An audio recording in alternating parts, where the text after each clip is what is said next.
Assalamualaikum warahmatullahi wabarakatuh. Hai teman-teman, inilah sebagian rekaman daripada ceramah Nusumat tentang ibadah kurban dan syarat-syaratnya.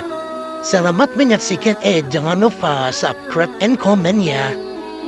Semoga bermanfaat untuk kita semua. Selamat menyaksikan. Bismillahirrahmanirrahim. Assalamualaikum warahmatullahi wabarakatuh. Alhamdulillah, Allahumma salli ala Sayyidina Muhammad wa ala ali Sayyidina Muhammad. Yang sama-sama kita hormati Bapak Bupati Kabupaten Bengkulu Selatan beserta seluruh jajaran. Hadir bersama kita guru kita semua, Ketua Majelis Ulama Indonesia Kabupaten Bengkulu Selatan, bapak-bapak, ibu-ibu, jamaah fardu subuh, insyaallah semuanya dimuliakan Allah Subhanahu wa taala. Amin ya rabbal alamin. Subuh ini kita akan membahas beberapa masalah yang terkait dengan ibadah kurban.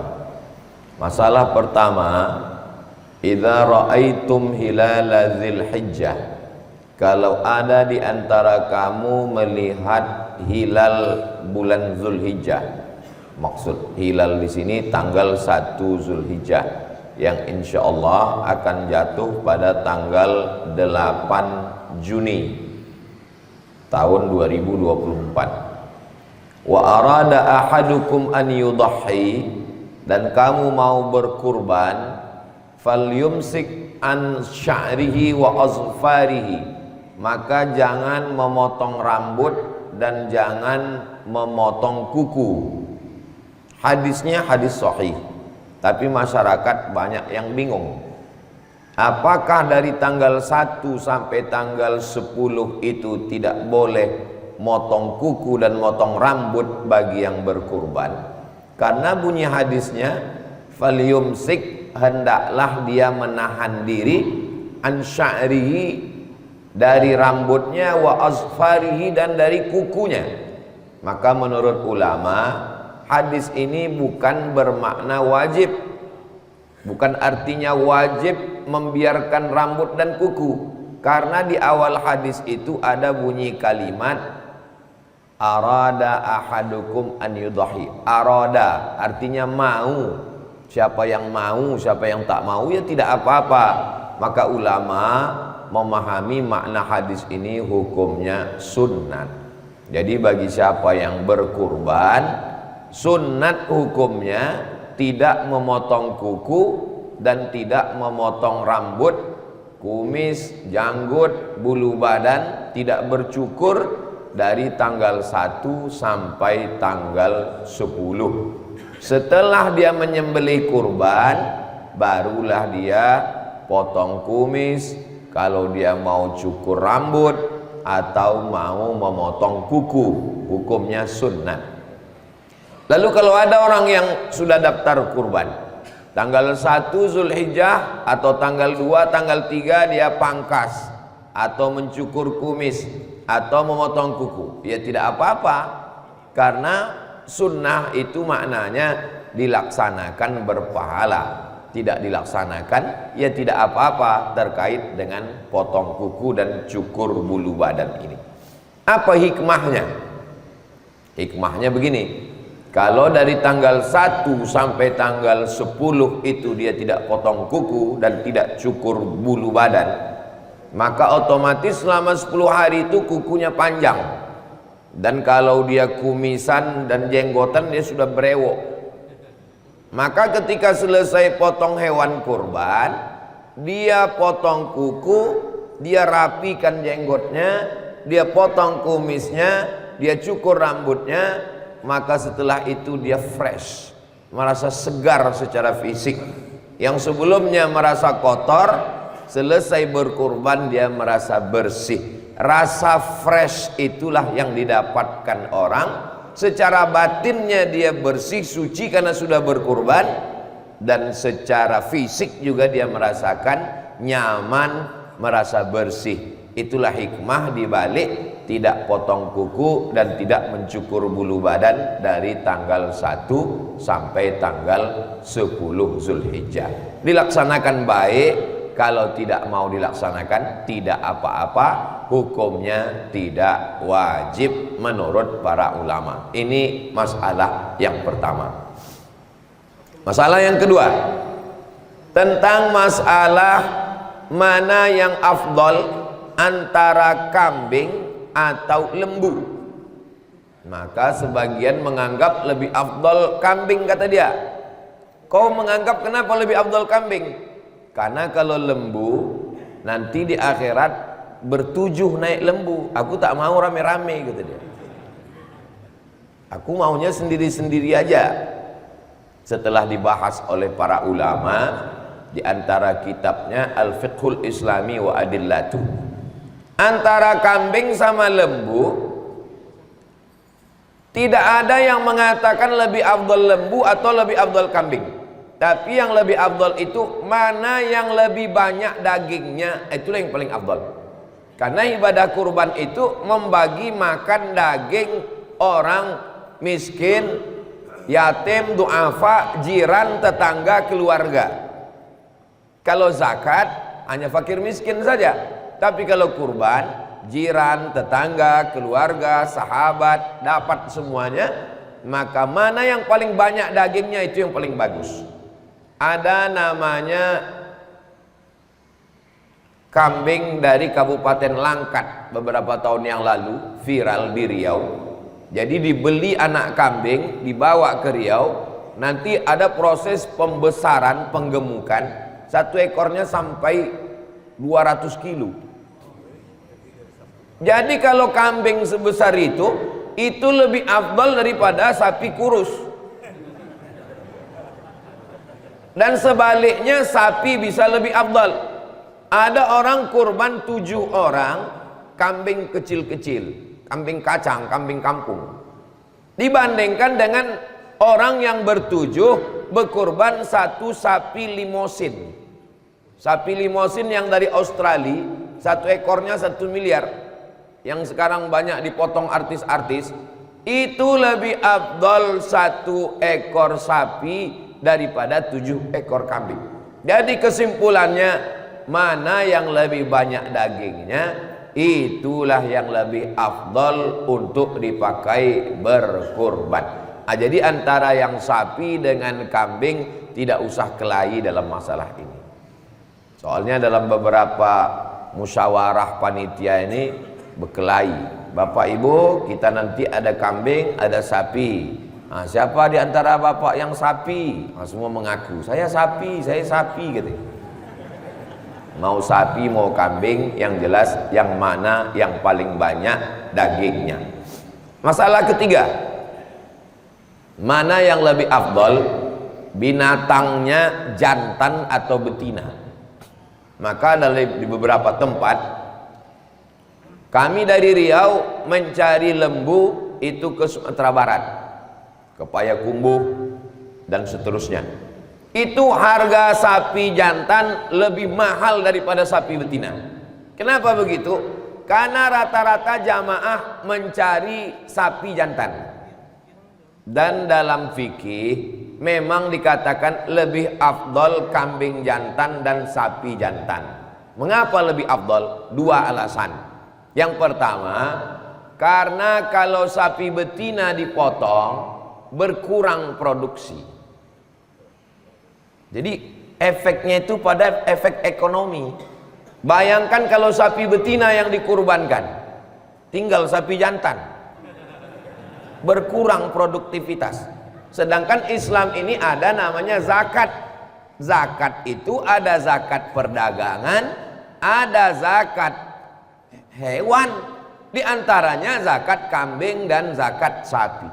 Bagaimana orang mau berzakat sapi kalau sapi betina dipotong? Itulah mengapa sapi jantan dan kambing pun kambing jantan. Alasan yang kedua, kenapa kambing jantan lebih afdal dan sapi jantan lebih afdal? Ternyata menurut ulama dalam kitab-kitab fikih, kambing jantan dengan sapi jantan dagingnya lebih enak daripada sapi betina. Dalam bersedekah, kita disuruh bersedekah makanan mana yang paling lezat, mana yang paling enak, itulah yang kita sedekahkan. Atas dua alasan itulah kenapa sapi jantan dan kambing jantan lebih afdal dipakai berkurban daripada betina. Jadi maklum kalau harganya tinggi. Tapi kalau nanti waktu rapat panitia, Bapak Ibu sekalian, masjid kita ada 10 sapi, yang 8 jantan, yang 2 betina, tidak perlu komplain karena kurbannya tetap sah. Jangan masalah-masalah kecil nih diperbesar, akhirnya menjadi konflik di tengah masyarakat. Tujuan kita berkurban ini untuk menyembelih binatang yang bertanduk supaya hilang sifat-sifat menanduk pada diri kita. Bukan malah setelah berkurban sesama jamaah saling menanduk.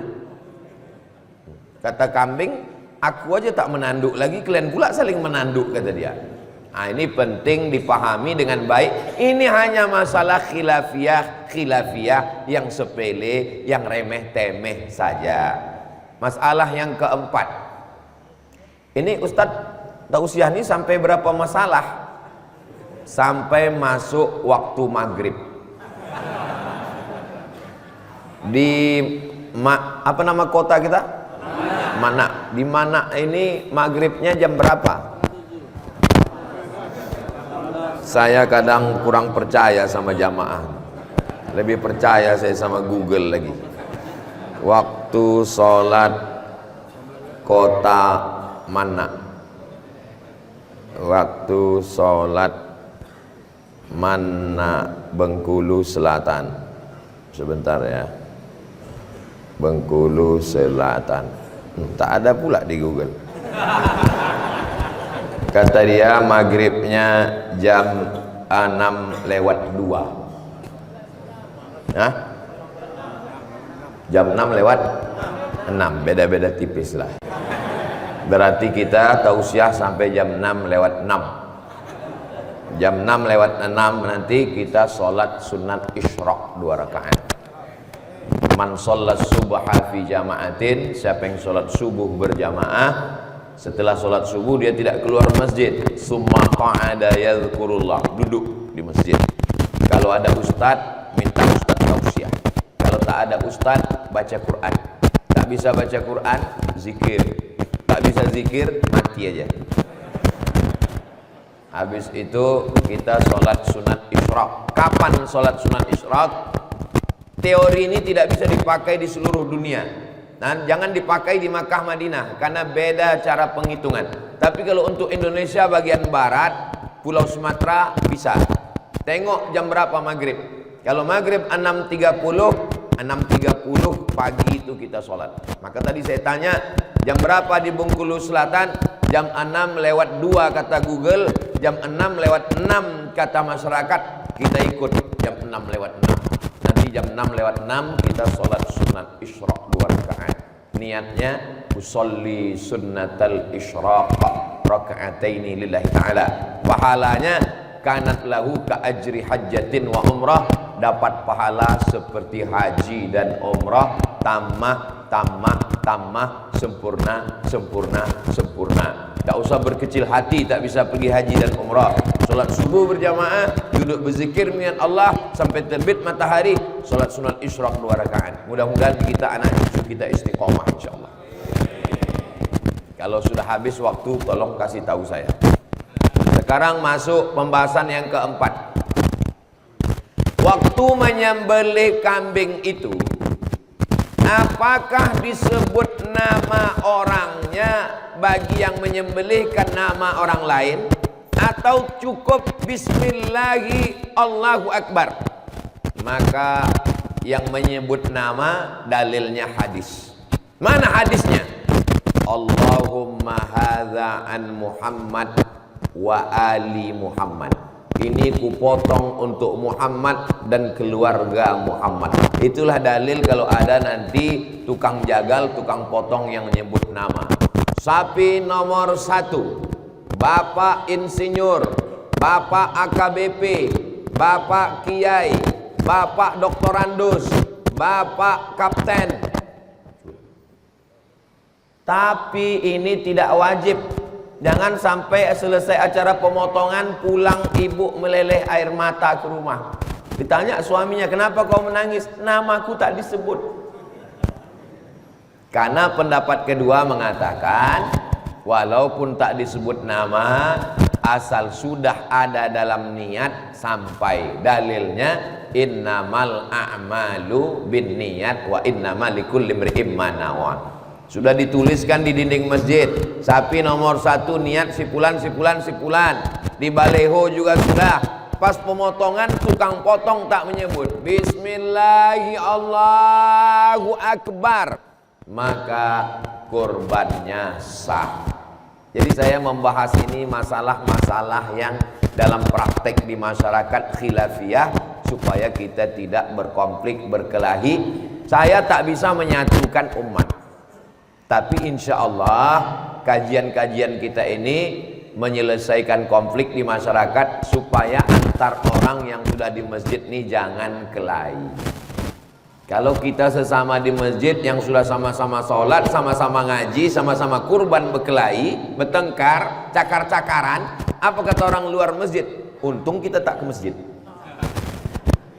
Coba kalau kita ke masjid, kelahi juga kita kan. Untung kita tak berkurban.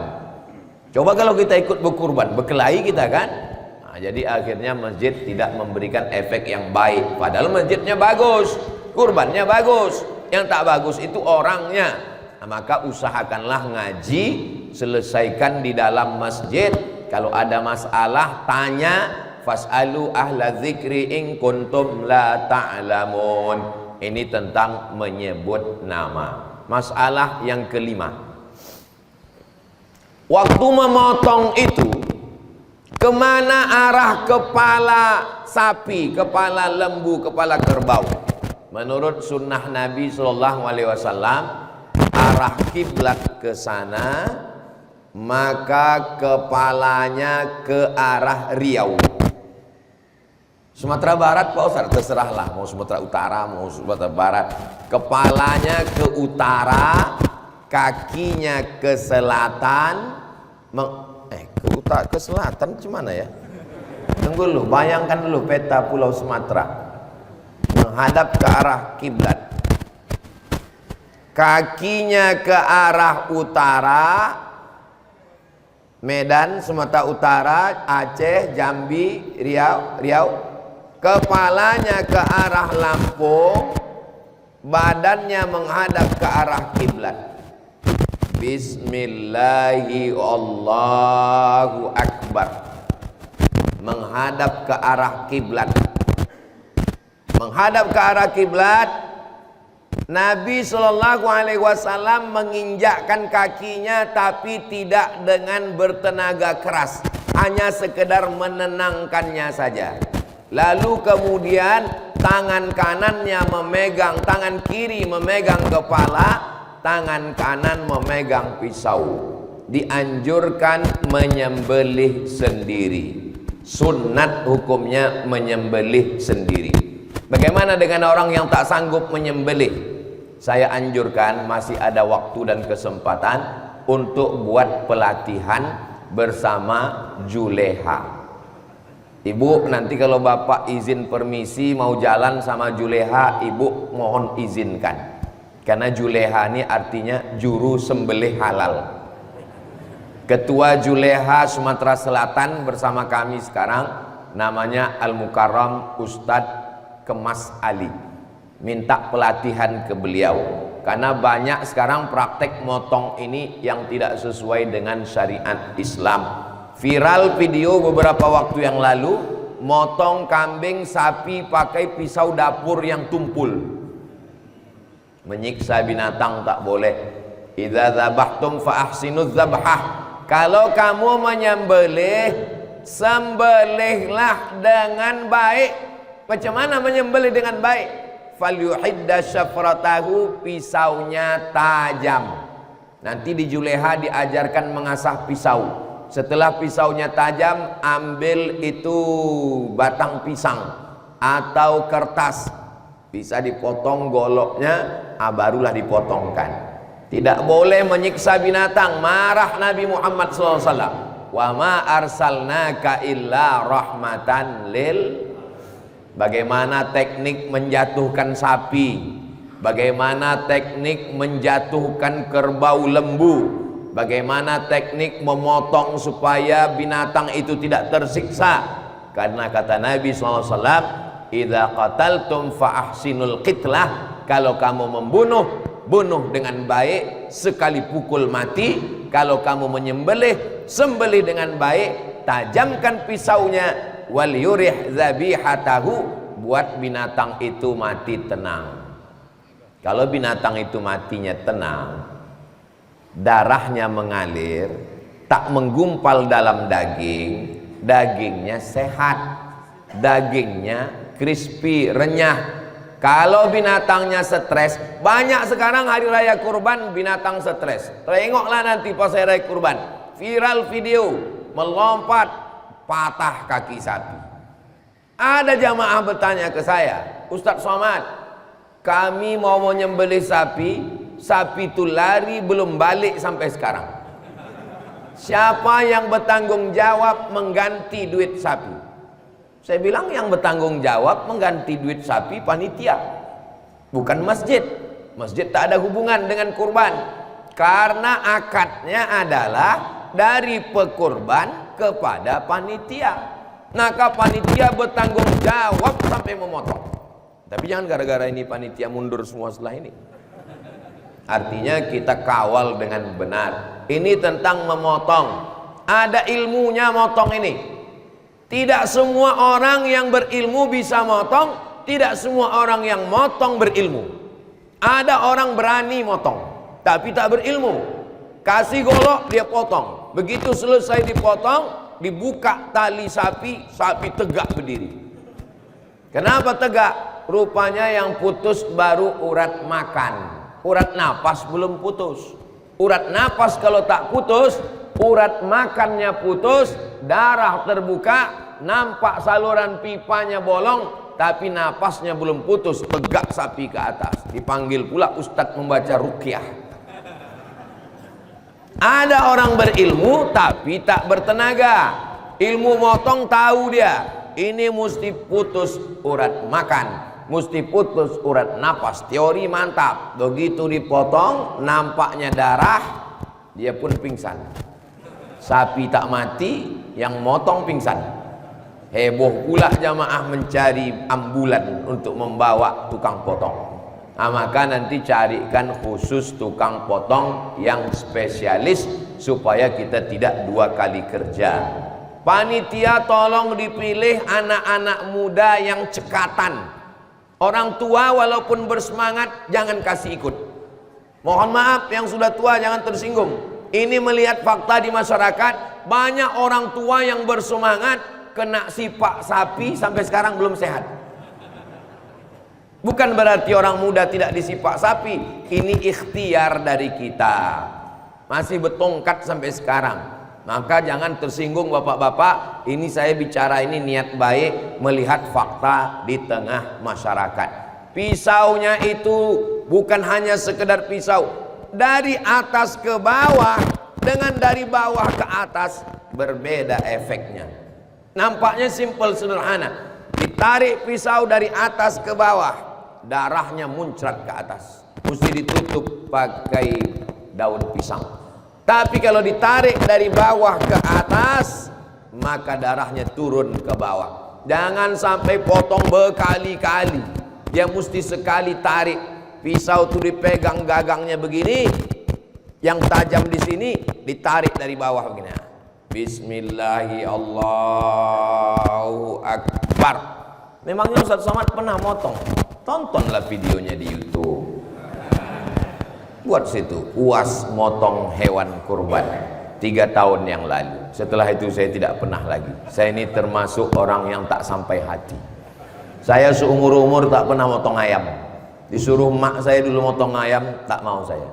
Tapi pas setelah acara pelatihan Juleha itu, mereka suruh, tak mungkin saya nolak, malu kita kan. Suruh, Ustadz potong, siap saya bilang. Potong, habis potong, wal awal wal akhir. Itu yang pertama dan terakhir, setelah itu tidak lagi.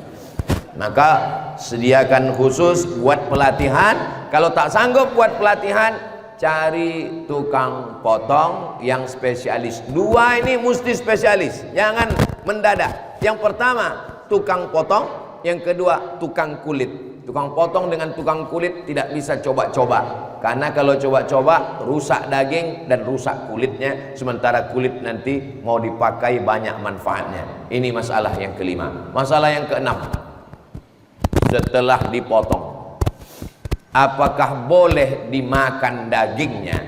Maka Allah berfirman dalam Al-Quran, fakulu minha, makanlah dagingnya.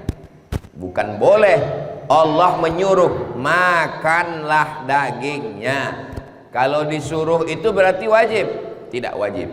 Hukum memakan daging kurban sunnah. Tapi katanya Pak Ustadz haram makan daging kurban. Daging kurban yang haram dimakan kurban wajib. Kurban wajib tak boleh dimakan. Kurban wajib itu yang mana? Kurban nazar. Saya bernazar, ya Allah, kalau lulus anak saya tahun ini CPNS saya berkurban. Tapi kalau tak lulus sampai mati saya tak berkurban. Itu tak boleh dimakan.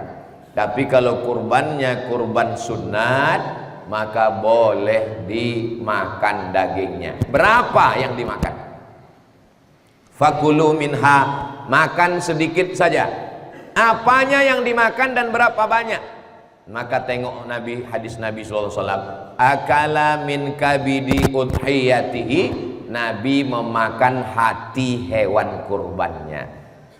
Ini beda Idul Adha dengan Idul Fitri. Idul Fitri habis sholat subuh makan dulu. Habis makan batalkan puasa hari itu, tak boleh puasa, karena puasa haram tanggal 1 Syawal. Setelah makan baru sholat Idul Fitri. Kalau Idul Adha habis sholat subuh tak boleh makan. Sunnah hukumnya untuk tidak makan, tidak minum. Maksudnya seperti puasa. Karena banyak juga jamaah ini tidak makan, tidak minum, tapi 5 batang sudah habis. Tidak makan, tidak minum, tidak merokok, tidak melakukan hal yang membatalkan puasa. Sunnah hukumnya menahan diri. Sholat Idul Adha, selesai sholat Idul Adha, disembelih hewan kurban, belah perutnya, ambil hatinya, cuci dulu karena haram makan darah. Hurimat alaikumul maitatu, haram makan bangkai, waddamu darah, walahmul khinzir, babi. Bangkai itu binatang yang kita makan itu kan mati Pak Ustadz. Ayam mati, kambing mati, berarti bangkai. Kalau disembelih dia tidak bangkai. Yang dimaksud bangkai itu adalah yang tidak disembelih dan di darat. Adapun yang di laut tak disembelih tetap halal. Ikan, cumi, kepiting tak disembelih. Tapi kalau kambing masuk laut tetap haram. Jangan pula gara-gara ini nanti ada sapi masuk ke sungai, kata Ustaz Somad, apapun yang di sungai halal. Nah, lalu kemudian setelah dia disembelih, dibuka perutnya, diambil hatinya, dicuci supaya darahnya bersih. Kalau dia hidungnya tajam takut amis, pakai limau, kasih garam, potong tipis, bakar. Bismillahirrahmanirrahim, littabarruk, mengambil barokah. Makanan pertama hari raya kurban adalah hati hewan kurban. Bagi yang darah rendah dianjurkan makan hati kambing supaya naik darahnya. Nah, ini bagus. Tapi bagi yang sudah darah tinggi, cicip sikit aja, jangan banyak, nanti mati saya bertanggung jawab. Naik darah tinggi gara-gara Ustaz Somad ceramah subuh, secukupnya saja. Makanan yang naik menjadi kolesterol, menjadi darah tinggi, menjadi jantung koroner, itu kalau berlebihan, kata Allah dalam Quran, kulu, makanlah, washrabu, minumlah, wala tusrifu, jangan berlebih-lebihan. Kalau tak lebih, insya Allah sehat walafiat. Nah, setelah itu sisanya paling bagus, wa at'imul ba'isal faqir, bagikan semua ke fakir miskin. Itulah yang paling bagus. Jadi tak boleh kami dapat kupon itu Pak Ustadz. Ini kan cerita afdol ini. Kalau afdol, makan hatinya sedikit, sisanya bagi. Tapi kalau cerita boleh, maka Nabi membagi 3. Kambing itu dibagi 3. Sepertiga untuk yang berkurban, sepertiga untuk jiran tetangga, sepertiga untuk fakir miskin. Misalnya bapak bertujuh, 7 orang 1 sapi, daging sapi dengan tulang sapi, dengan kepala sapi, dengan lemak sapi, dengan organ dalamnya itu dibagi 3. Sepertiga untuk keluarga di rumah, sepertiga untuk jiran tetangga, sepertiga untuk fakir miskin. Itu pembagian boleh. Lalu macam mana pembagian kami selama ini Pak Ustadz? Macam mana pembagian kita? 1 kupon untuk masyarakat, yang berkurban dapat 1 kupon. Jadi kalau saya menjadi peserta, saya dapat 2 kupon. 1 kupon sebagai masyarakat, 1 kupon sebagai pekurban. Bagus, karena 2 kupon itu tidak melebihi jatah sepertiga. Yang tidak boleh itu lebih sepertiga. Tapi jangan gara-gara tausiah Ustaz Somad subuh ini, semua peserta minta sepertiga. Besok semua komplain ke panitia. Kata Ustaz Somad sepertiga, aku minta sepertiga. Maksud saya menjelaskan ini, tidak boleh mengambil lebih dari jatah sepertiga. Adapun kurang dari sepertiga, sisanya itu dianggap sebagai sedekah. Berikutnya masalah yang ke-7, memberikan kepala kepada yang tukang potong sebagai upah. Tukang potong, ya, ini kepala untuk kamu sebagai upah. Tukang kulit, ya, ini daging untuk kamu 3 kresek sebagai upah. Haram hukumnya mengambil hewan kurban dijadikan sebagai upah, karena kurban bukan milik tukang potong. Kurban sudah ada jatahnya masing-masing. Makanya tukang potong, tukang kulit, dia tidak dikasih upah dari daging, kepala, ekor, jantung, limpa, usus, kulit hewan kurban, tapi dia dikasih upah khusus. Dari mana duitnya? Duitnya dari setoran awal. Maka akad setoran awal itu mesti jelas. Ini 3 juta hewan kurban sekaligus biaya operasional. Akadnya mesti begitu. Kalau tidak begitu akad, panitia nanti sulit. Pertama, kalau duit berlebih, panitia mesti membalikkan. Yang kedua, dari mana panitia untuk mengambil duit 5? Pertama, survei pencarian sapi. Yang kedua, membawa sapi dari luar kota ke Bengkulu Selatan. Yang ketiga, sapi tak langsung dipotong, tapi jaga malam dulu, semalam 2 malam. Siapa yang jaga malam? Yang keempat, tukang jagal mesti diupah. Yang kelima, tukang kulit mesti dikasih upah. Itu diambil dari biaya operasional. Akad di awal, saya serahkan duit ini 3 juta untuk hewan kurban saya, sekaligus biaya operasional tunai. Jangan ambil untuk kurban dari masjid. Jangan ambil duit masjid untuk beli kresek, duit masjid untuk beli pipa, duit masjid untuk beli tali rapia, duit masjid untuk beli pisau. Karena duit masjid sedekah umat Islam untuk masjid, bukan untuk penyelenggaraan hewan kurban. Jangan sampai masalah yang kecil-kecil kita dituntut di hadapan Allah. Famay ya'mal mithqala dzarratin khairan yarah. Ini insyaallah duitnya bisa dipakai semuanya. Lalu kemudian bagaimana dengan relawan-relawan? Relawan dapat 2 kupon. Misal 1 kupon sebagai masyarakat, 1 kupon sebagai relawan tukang potong-potong, tukang cincang-cincang, tukang masuk plastik, tukang bagi-bagi, boleh. Karena itu sebagai hadiah. Loh, Ustaz Somad tidak konsisten. Tadi katanya sebagai upah tak boleh, ini sebagai hadiah kok boleh.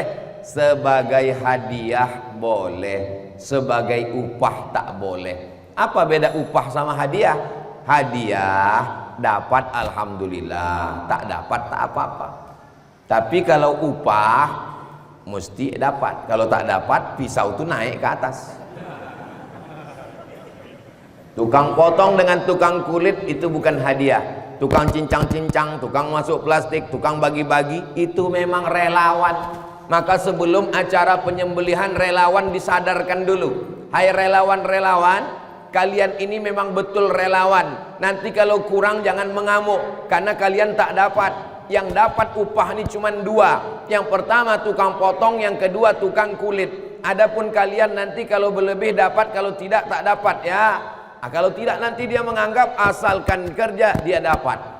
Dan kita sebagai panitia, sebagai relawan, tidak ada kuasa terhadap daging ini. Jangan sampai pagi itu ambil daging ini, ambil daging ini, ambil daging ini, potong, cincang, masak. Daging siapa yang kita makan? Itu pembagian belum selesai. Potong, potong, potong, daging bertimbun. Sementara kita mau kerja, belum makan pagi. Datang ibu, datang bapak, potong, potong, cincang, sup, makan. Daging siapa yang kita makan itu? Kalau gitu kita beli lontong Pak Ustadz. Kata panitia, kalau makan lontong aku tak bertenaga. Bagaimana solusinya? Solusinya begini. Panggil bapak-bapak pemilik sapi nomor 1. Kepada bapak pemilik sapi nomor 1, 7 orang silakan maju. Maju mereka. Pak, jatah kalian di sini kan sepertiga, 20 kilo. Ya. Kami minta 5 kilo jatah kalian untuk kami masak pagi ini. Kata yang 6 orang, kami ikhlas, ambillah. Ada yang 1 tuh agak kurang ikhlas, saya kurang setuju. Bawa izin ya Pak ya, bawa golok tuh ke atas, izin ya. Iyalah, ambillah kata dia. Izin yang 7 orang ini, bukan semuanya kita ambil jatah dia. Itu tidak mengurangi jatah dia, dia tetap dapat 2 plastik. Supaya jangan kita semena-mena. Ambil kepalanya, bagikan ke sana, ambil ekornya, bagikan ke sana, ambil tulangnya, punya siapa ini? Kita bukan penguasa di sini. Kita hanya dititipkan amanah untuk mengurus hewan kurban, maka buatlah sesuai dengan tuntunan Rasulullah sallallahu alaihi wasallam. Nah, ketika pembagian muncul masalah yang ke-8. Lama betul jam 6 lewat 6. Masalah yang ke-8 adalah waktu membagi hewan kurban, tak semua tetangga kita ini Islam. Ada di komplek itu orang yang tak Islam. Apakah orang tak Islam boleh dapat hewan kurban? Maka hukumnya kata Syekh Atiyah Saqar dalam kitab Fatawa Al-Azhar, boleh. Mana dalilnya? Enak aja bilang boleh tak boleh. Dalil, mana dalil? Dalilnya Asma melapor ke Nabi, ummi qadimat, mak saya datang, dia tak Islam. Afa asiluha, boleh saya sambung silaturahim dengan orang tak Islam? Kata Nabi, siliha, silakan sambung. Afa u'tiha, boleh saya kasih hadiah? Kata Nabi, i'tiha, berikan hadiah. Itu dalil boleh memberikan hadiah hewan kurban pada orang yang tak Islam. Kenapa zakat tak boleh? Kenapa kurban boleh? Karena zakat wajib dan asnafnya ditetapkan 8. Tak boleh keluar. Innamas shadaqatu lil fuqara wal masakin wal amilina 'alaiha wal mu'allafati qulubuhum wa fir riqab wal gharimin wa fi sabilillah wa ibnis sabil. Tak boleh. Sedangkan untuk kurban boleh memberi tetangga, kawan sekantor, sahabat yang tidak Islam. Sebelum mengasih kepada yang tak Islam tuh buka dulu plastiknya, tengok baik-baik, jangan salah kasih untuk dia. Paslah yang isinya usus semua, dibukanya, ditengoknya, begitulah rupanya perbuatan orang Islam ini ya. Tengok, pastikan dagingnya dulu. Tengok juga jangan sampai yang sembahyang ke masjid, yang sholat, yang puasa malah tak dapat. Yang tak sembahyang malah dapat. Ini perlunya yang membagi ini orang yang mengerti, musyawarahkan dulu. Data berapa? Data berapa? Datanya valid. Jangan terlalu percaya kepada RT dan RW. Karena banyak RT RW mengasih laporan nama itu hanya nama-nama yang memilih dia saja.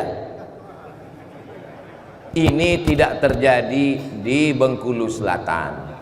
Ini yang saya ceritakan ini di planet lain. Jangan terlalu percaya kepada data orang, tapi berdasarkan memang cek and recheck. Supaya apa? Ingat, panitia, kamu diberikan amanah oleh orang yang berkorban. Nanti kita akan diminta tanggung jawab di hadapan Allah. Faman ya'mal mithqala dzarratin khairan yarah. Masalah ke-9. Betimbun kulit 20 lembar kulit. Mau dikemanakan kulit ini? Kata panitia, kalau gitu kita jual aja kulitnya. Ustadz berceramah, man ba'a jilda udhiyatihi fala udhiyatalah. Siapa yang menjual kulit hewan kurbannya, maka tidak sahlah kurbannya. Akhirnya karena panitia takut menjual kulit, diguntinglah kulit ini kecil-kecil, dimasukkan ke plastik, dibagi, dan sampai di rumah semua kulit dibuang, dan 2 hari kemudian kampung bau bangkai. Karena tak ada yang bisa mengolah kulit. Kulit ini dilema, mau dijual takut tidak sah, mau dibagi takut tak ada yang bisa mengolah. Jadi solusinya bagaimana? Kulit boleh dirobah jadi duit, tapi duitnya jangan dipakai lagi untuk operasional kurban. Kalau gitu duitnya untuk masjid. Tidak ada hubungan kurban dengan masjid. Hasil penjualan kulit 20 lembar kulit, 1 lembar 100.000, 20 lembar 2 juta, dibagikan ke masjid. Siapa itu yang berkurban? Tidak ada jatah masjid. Daging kurban, kulit kurban, tak ada jatah untuk masjid. Jadi duit hasil penjualan kulit dibagikan kepada fakir miskin. Jangan lagi diambil untuk beli plastik, jangan lagi diambil untuk beli minuman, jangan lagi diambil minuman plastik, diambil dari biaya operasional. Lalu bagaimana ibadah kami yang lalu-lalu Pak Ustadz? Apa boleh buat? Banyak-banyak istighfar, mudah-mudahan diampunkan Allah Subhanahu wa taala. Jangan gara-gara tausiah ini panitia mengundurkan diri. Marah nanti Pak Upati sama saya. Ini Ustadz Somad ini merusak kestabilitas nasional ini.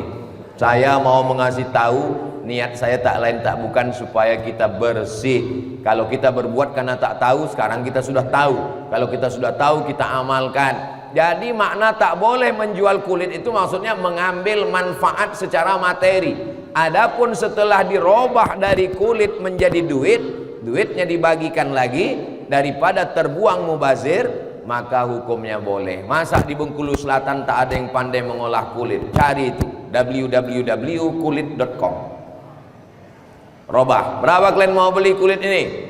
1 lembar 100.000. Kami ada 30 lembar, 3 juta. Mari duit 3 juta, bagikan ke fakir miskin. Itu jatah mereka. Karena kata Nabi, wa at'imul ba'isal faqir. Bagikan ke fakir. Masalah yang ke-10. Nama 7 orang. Nomor 1 Pak Dr. Andus, nomor 2 Pak Bupati, nomor 3 Pak Sekda, nomor 4 Pak Ketua MUI, nomor 5 Ketua Penggerak PKK, nomor 6 almarhum, nomor 7 almarhumah. Gimana ceritanya orang mati kok bisa berkurban? Nomor 10 pembahasannya kurban untuk orang mati. Orang yang sudah meninggal dunia berkurban. Ustadz Abdul Somad berkurban ya.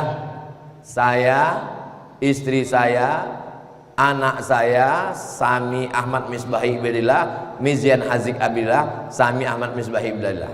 Berempat. Yang 3 lagi atuk saya, ayah saya, emak saya. Yang 3 ini udah meninggal. Mana dalilnya Ustadz berkurban 3? Dalilnya hadis Nabi. Nabi waktu berkurban, Allahumma hadza an Muhammad wa ali Muhammad. Ini kupotong kurban untuk Muhammad dan untuk istri Muhammad sallallahu alaihi wasallam. Padahal waktu itu Khadijah sudah meninggal. Itulah dalil berkurban untuk orang meninggal dunia pahalanya sampai. Tapi hadisnya jelas, idza mata ibnu Adam inqata'a amaluhu. Kalau manusia sudah mati, maka putuslah amalnya. Tak ada lagi tahlil, tak ada lagi baca yasin, tak ada lagi kirim-kirim kurban. Putus sudah. Hadisnya sahih. Kepala kau tak sahih. Hadis tentang orang mati putus itu hadisnya ada dalam Sahih Muslim. Bunyi hadisnya idza matal insan. Kalau manusia mati inqata'a, putus amalnya. Maksudnya amal orang yang mati itu putus. Orang yang mati itu amalnya putus. Adapun amal orang hidup ke orang mati tidak putus. Misal Abdul Somad, mati Abdul Somad. Apakah Abdul Somad masih bisa beramal? Abdul Somad tidak bisa beramal karena Abdul Somad sudah mati. Itulah maksudnya amal Abdul Somad ini putus. Tapi amal orang Bengkulu berarti waktu udah habis.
Hebat masjid di mana ini? Dia kalau waktu sudah habis mic itu bisa mati sendiri. Nah, itulah kalau tempat lain saya perlu juga saya kasih tahu ke pengurus-pengurus masjid, tolong di setel mic kalian supaya ustadz jangan terlalu lama ceramah. Asal habis waktu dia mati sendiri. Hebat. Mantap itu setelan. Jadi tentang masalah kurban untuk orang mati, maka kurban sampai. Adapun yang putus itu maksudnya orang yang mati itu amal dia putus. Adapun amal kita yang hidup, Abdul Somad mati, amal Abdul Somad nih putus. Apakah kalau orang dari mana mengirimkan doa sampai atau tak sampai? Sampai. Meninggal Ustaz Somad, untuk almarhum Abdul Somad Al-Fatihah sampai. Allahumma fir lahu warhamhu sampai. Bapak Ibu berkumpul masak ayam sedekah, ya Allah sampaikanlah pahala sedekah kami untuk almarhum sampai. Nah, jadi masalah kurban untuk orang meninggal dunia hukumnya sampai menurut 4 mazhab. Mazhab Hanafi, mazhab Maliki, mazhab Syafi'i, mazhab Hambali. Itulah kaji kita subuh ini. Kalau Tuan membeli peniti, jangan ditusukkan ke sayur kubis, karena mic sudah mati-mati, petanda waktu sudah habis. Allahu Akbar. Mari kita sholat sunat isyraq 2 rakaat. Usalli sunnatal isyraq raka'ataini lillahi ta'ala. Ayatnya bebas. Terima kasih atas segala perhatian. Mohon maaf Al-Fakir Abdul Somad banyak silap, banyak salah, kata-kata tak berkenan di hati. Aqulu qauli hadza astaghfirullah li wa lakum. Wassalamualaikum warahmatullahi wabarakatuh.